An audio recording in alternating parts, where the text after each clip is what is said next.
want to ask you 5 ways not to use ChatGPT for marketing. So there's the geek skeptic is back.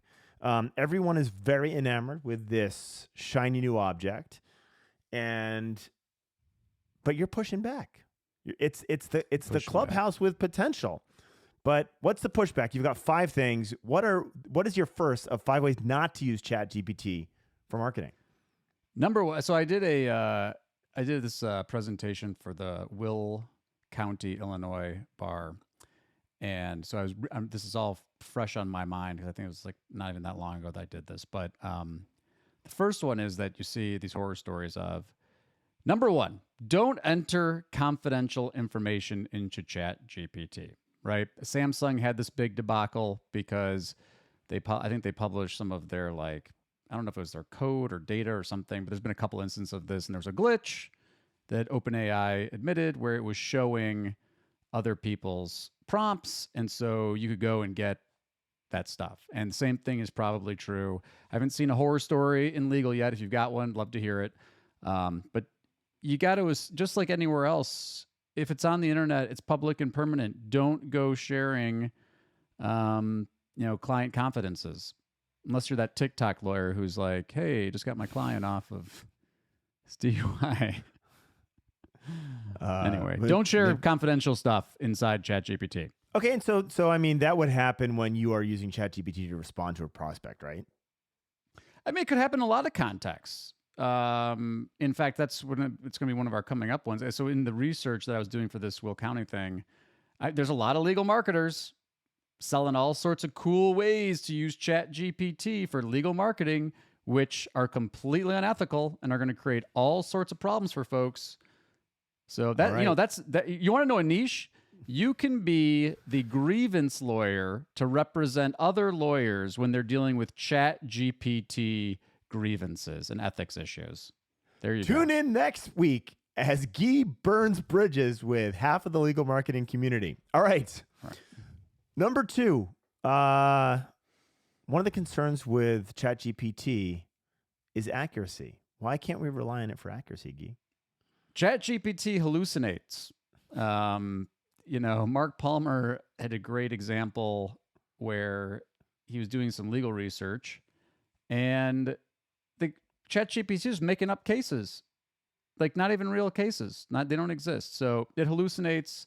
It's, they designed it. It's only got its learning set corpus only goes up to 2021 anyway. So anything more recent is not going to be good. But if you're going to use it for anything, and there are some we talked about some ways to use it. Maybe we can talk about some more in the future, but it's got to be reviewed and edited by a human. And if there's anything legalish in it that needs to be, my view is if you're going to publish it under your name, you got to review it. I don't know how lawyers would publish stuff, automate stuff that they haven't had a chance to review. So review anything coming out of ChatGPT and edit it before you publish it. Okay. We were talking about SEO and blogs earlier. Talk to me about ChatGPT and responses for SEO. Yeah. So the no-no here is don't just wholesale paste ChatGPT responses for quote unquote SEO.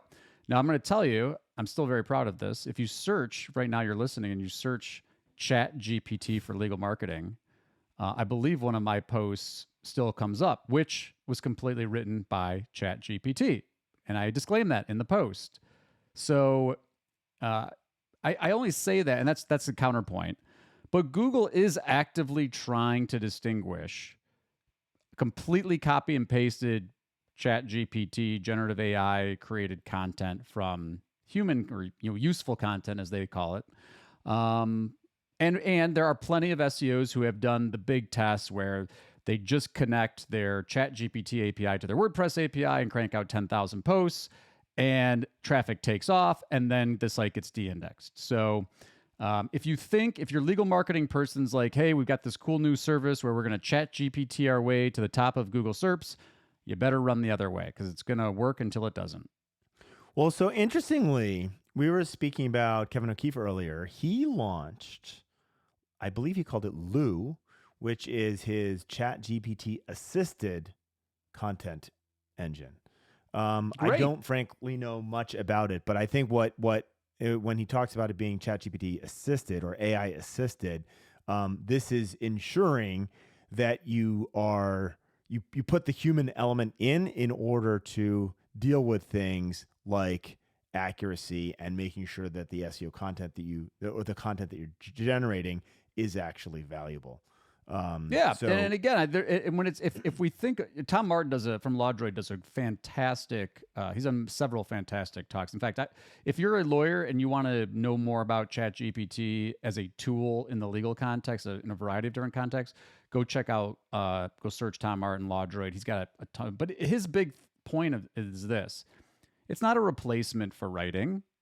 It's not what it is. It's to help us in a variety of contexts. It's, I think he calls it like the word calculator or something, which is great. It's a great analogy because the calculator doesn't like stop us from needing to know about math. Like you can't even, if you don't know the formula, if you're trying to calculate cost per acquisition and you just, you want to like type into the calculator can help you do the computation, but you still have to understand the meaning of cost per acquisition. Well, same thing with ChatGPT. There's a lot of ways it can assist us. But you can't just wholesale, replace writing or blogging or legal research or yada, yada, yada with ChatGPT. All right, next one. I believe there is a horrendous example of someone using ChatGPT to automate responses into Google business profiles. Can you share more on that, Guy? Yeah, so this is real. You can go search for using ChatGPT to respond to your Google business profile reviews, and I'm sure this example will come up.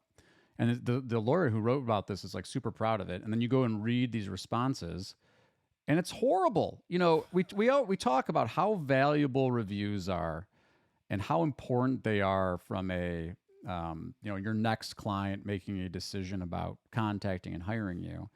And then you've got someone zapping a ChatGPT response to a testimonial. And so one, you probably are going to create some ethics issues for yourself because ChatGPT is not thinking about ethics issues. And even if, then you get into the philosophical thing, well, it's like ChatGPT doesn't know the client confidence. It's like, it doesn't matter. The perception is going to be that you revealed a confidence, right? If there's anything identifiable, yada, yada, yada. So I don't want to get into that philosophical debate. But two, it looks like crap. It looks like someone automated a response. And now, so what did you say? You said, you know what? I didn't care enough to actually come here and respond. I'm so annoyed that clients are leaving me positive reviews that in order to respond to them, I'm just going to zap this automated ChatGPT response that is clearly artificial. I mean, it's like lists off all the counties that they practice in, servicing all the area. I mean, it's so bad. Don't do that. Don't do that. Don't do it. All right. Number 5 on your list of things to not use ChatGPT for. Which goes, it kind of goes with the prior one, but don't use ChatGPT to automate the human part, right? So George Saharis, actually, we had on LHLM a ways back now, and I thought he put it really well, is like, use chatbots, generative AI, technology, automations to automate the things that you can seamlessly automate, but show up and be a person on the things that can't be. And so, in my opinion, things like responding to a review, when a client wants to talk to an attorney, whether it's on through a chatbot or otherwise, your content on your website, that's human stuff. That's empathy, emotion, service. I think of the Robert Reich categories of work. Why would you put more of your service, the thing that you can actually deliver a lot of value that clients are actually going to pay you for?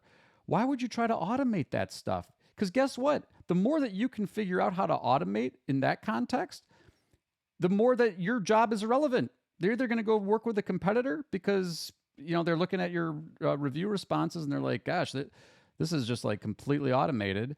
And if you're doing that to clients, they're going to leave. No one wants to just feel like they're a part of some Kafka-esque machine of automations. All right. Don't automate the human part.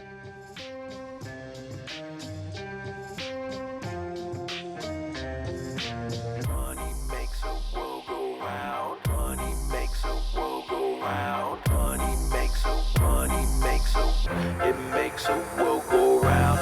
Money makes the world go round. Thank you for listening to Lunch Hour Legal Marketing.